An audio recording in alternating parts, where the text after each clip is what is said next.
Tirupati Devasthanam trust के द्वारा जो भोग प्रसाद बनाया जा रहा है, लड्डू विशेष करके, वहाँ का लड्डू विश्व में प्रसिद्ध है। सब लोग आते हैं, लाखों की संख्या में प्रतिदिन लड्डू बना करके लोगों के द्वारा प्रसाद के रूप में उसको खरीदा जाता है और ले जाया जाता है।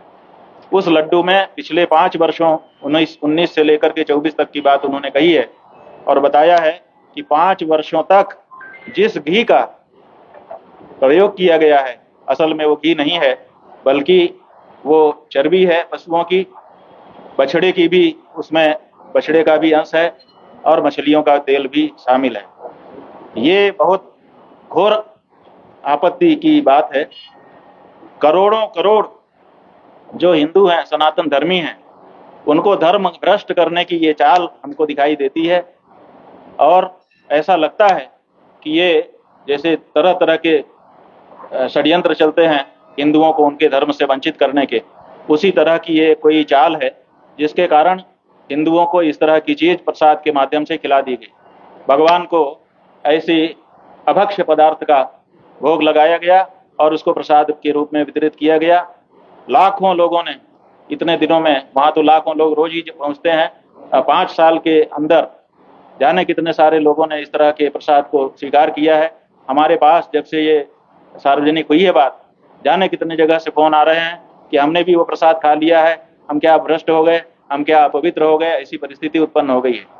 तो हम ये कहना चाहते हैं कि सबसे पहले तो जो हमारे हिंदू लोग हैं, सनातनी, जिन्होंने उस प्रसाद को स्वीकार कर लिया है, खाया है किसी न किसी रूप में, सबसे पहले हम उनके लिए कहना चाहते हैं कि देखिए, हमारे यहाँ ये नियम है कि अगर कोई धोखे से आपके साथ कुछ खिला पिला दे आपको, या बलपूर्वक खिला पिला दे, तो वो न किए के बराबर होता है। सर्वान बल कृतान अर्थान अकृतान मनोरब्रवीत।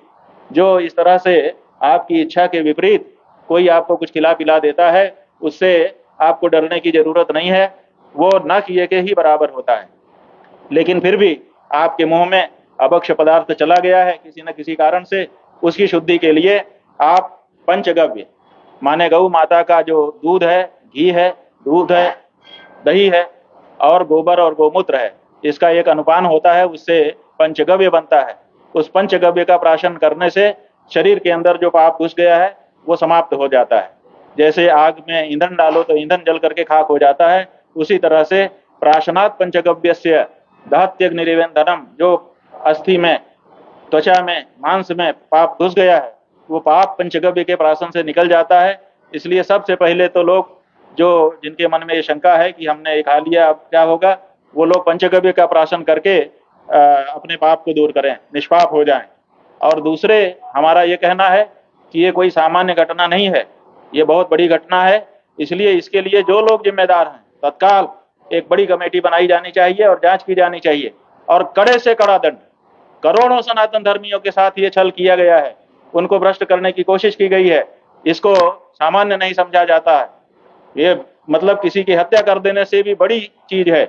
इसलिए तत्काल जांच करके दोषियों को सामने लाया जाए और उनको लटका दिया जाए। बहुत कड़ा दंड, इतना कड़ा दंड दिया जाए कि दोबारा वो उदाहरण बन जाए, कोई इस तरह का काम करने की फिर हिम्मत ही ना कर सके। और तीसरे, ये तो तत्काल की बात है, लेकिन जो इसके पीछे बात निकल करके आती है वो ये है कि जो सरकार है ये धर्मनिरपेक्ष है। तो धर्मनिरपेक्ष सरकारें अगर धर्म स्थानों में रहेंगी तो उसका यही परिणाम होगा जो तिरुपति में हमको दिखाई दे रहा है। क्यों? क्योंकि वो धर्म के रहस्य को नहीं जानती हैं। इसलिए धर्म के स्थानों से ये तिरुपति की घटना हम हिंदुओं को जागरूक करती है, ये समझने के लिए कि अब धर्म स्थानों में सरकार का प्रवेश हटाया जाए और धर्माचार्यों के जिम्मे वहां की व्यवस्था दी जाए। ये करना होगा। अगर पूरी तरह से नहीं हो सकता है तो जो वहां की व्यवस्था का पार्ट है, उस व्यवस्था के पार्ट में सरकार रहे, वहां का पैसा गिनने के लिए, वहां का हिसाब रखने के लिए वो रहे, हमें आपत्ति नहीं है। लेकिन वहां का जो धार्मिक नियम है, कौन भोजन बनाएगा, किन चीजों से बनेगा, कैसे भोग लगेगा और वहां पे पूजा कैसे होगी, कब क्या होगा, धार्मिक जितना मामला है उसमें सरकार का दखल इस घटना के बाद किसी दशा में स्वीकार नहीं किया जा सकता।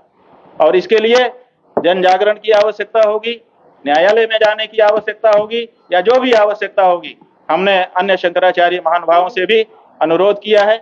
इस बारे में उनका भी जो परामर्श है, जो उनके विचार हैं, वो भी हम लोग संग्रहित करेंगे। जैसी आवश्यकता होगी वो हम लोग करेंगे। आपको हम बताना चाहेंगे कि ये तिरुपति देवस्थानम में जो कुछ हुआ है, इसी रास्ते पर हमारा बद्रीनाथ केदारनाथ जा रहा है। बद्रीनाथ केदारनाथ मंदिर में अभी पिछले थोड़े दिनों पहले एक प्रस्ताव पारित हुआ है और उसमें यह कहा गया है कि परंपरागत रूप से जो लोग भोग बनाते हैं, परंपरागत रूप से जो लोग वहां पर पूजा आदि करते हैं, व्यवस्था करते हैं, उनको हटा करके सीधी भर्ती की जाएगी। जनता में से कोई भी आएगा, तो जनता में से जब कोई भी आएगा तो उसके क्या विचार होंगे? वो तो नौकरी करने के लिए आएगा, नौकरी के साथ साथ अपना विचार भी लाएगा। कोई थूक करके खिलाएगा, कोई मूत करके खिलाएगा। कहने में अच्छा नहीं लगता है, लेकिन जो सच्चाई है वो कहना पड़ रहा है, तभी समझ में आएगा। तो क्या हमारे भगवान को ऐसा भोग लगेगा? इसलिए वहां पर परंपरा को तोड़ा जा रहा है।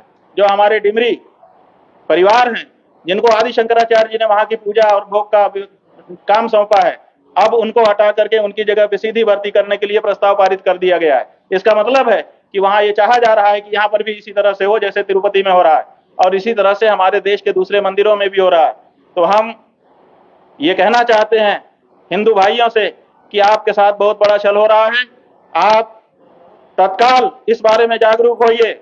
मंदिरों में धर्म के जानने वाले धर्माचार्यों का व्यवस्थापन चलना चाहिए। वहां से सरकारें हटें, कम से कम धार्मिक मामलों से तो हट ही जाएं। व्यवस्था के मामले में, वहां सुविधा बनाने के मामले में भले रह जाएं, हम उससे इनकार नहीं कर रहे हैं, लेकिन धार्मिक मामलों में इस घटना के बाद किसी भी दशा में सरकारी दखल हम स्वीकार नहीं करेंगे। और दूसरी बात हम ये कहना चाहेंगे कि हम लोग जो गौ माता की बात उठा रहे हैं, आज इस घटना के माध्यम से यह भी स्पष्ट हो गया कि इस देश में अगर गाय पूजी जाएगी तो गाय का घी हमको मिलेगा, जिसके द्वारा लड्डू बना करके हम भगवान को भोग लगा सकेंगे। और अगर गाय मारी जाएगी तो उसकी चर्बी ही हमको मिलेगी, उसी चर्बी से हम भोग लगाएंगे।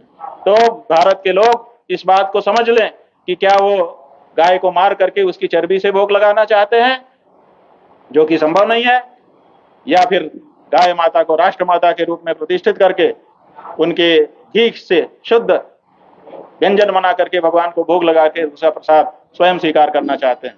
तो ये बहुत ही बड़ी घटना है। किसी भी दशा में इसको स्वीकार नहीं किया जा सकता है। और जो इसके पीछे हैं, चाहे वो कितना ही बड़ा से बड़ा व्यक्ति हो, अब जांच करके उसको सामने लाने की आवश्यकता है और कड़े से कड़ा दंड उसको दिए जाने की आवश्यकता है।